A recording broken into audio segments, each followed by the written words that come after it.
মরার উপরে খাড়ার ঘা। এবার চোরের দল হানা দিল এক বিধবা মহিলার ঘরে। সাহেনা খাতুনের শেষ সম্বলটুকু রাতের আঁধারে চুরি করে নিয়ে গেল চোরের দল। গত 15 বছর আগে স্বামী মারা যায় তার। মানুষের বাড়ি কাজ করে কঠোর পরিশ্রম করে 2 মেয়েকে বিয়ে দেয় ইতিমধ্যে। ভাতারও কাজের টাকা তিল করে জমাতে থাকে একটা ঘর বানাতে। কিছুদিন আগে সরকারি ঘরের টাকা ব্যাংক থেকে তুলে আনে সে।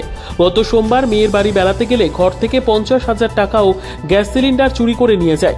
একেবারে অসহায় অবস্থায় কান্নায় ভেঙে পড়েন তিনি। ঘটনা বিশালগড় থানাধীন দুর্গানগর হাসান হোসেন পাড়াতে।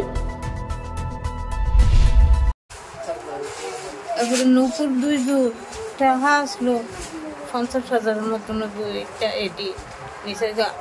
কোন সময় নিচে? রাত্রেবেলা আমি বাইতেছিলাম না, গ্যাসের সিলিন্ডারটা ওই রাস্তা দিয়ে পাইছি। আমি কেমনে চললাম, আমি ওপরে একবার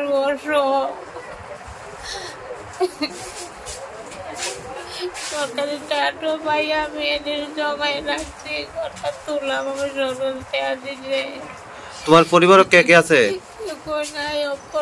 দুইটা মাইয়া বিয়ে দিলাইছে।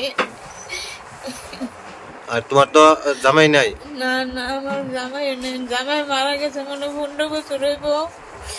মায়ের কাম ছোট ছোট আমি কাজ টাজ করে পড়ালেখা করে আমি বিয়ে দিতে দিয়ে আমি অটো। এই সরকার আমার একটা ঘর দিছে, অর্ধেক কইছে আর অর্ধেক টেয়ার লাস্টে টেয়ারে ঢুকছে, টেয়ারি তুলে এনে রাখছি। এরপর বাতার টেয়ার হয়েছে এডিট তুলছি, দেখার কাজ করছি এডিট তুলছি। তারপরে গ্যাসের বুকিংয়ের টেয়ার পাই আমার দিলে এই টেয়ার দিবেন সবজি টেয়ার আমি 3টা ব্যাগও, এই 3টা মানি ব্যাগ আতাইয়ের নিচে গা। আর এই লন্ড ভন্ড আমার করে দিয়ে গেছে। আমি কেমনে চললাম হন, আমার অনুভব বুদ্ধি নাই, পান খাওয়ানোর টেয়াও নাই, আমার এত লাগছে না। নিজস্ব প্রতিনিধির রিপোর্ট, দুরন্ত টিভি।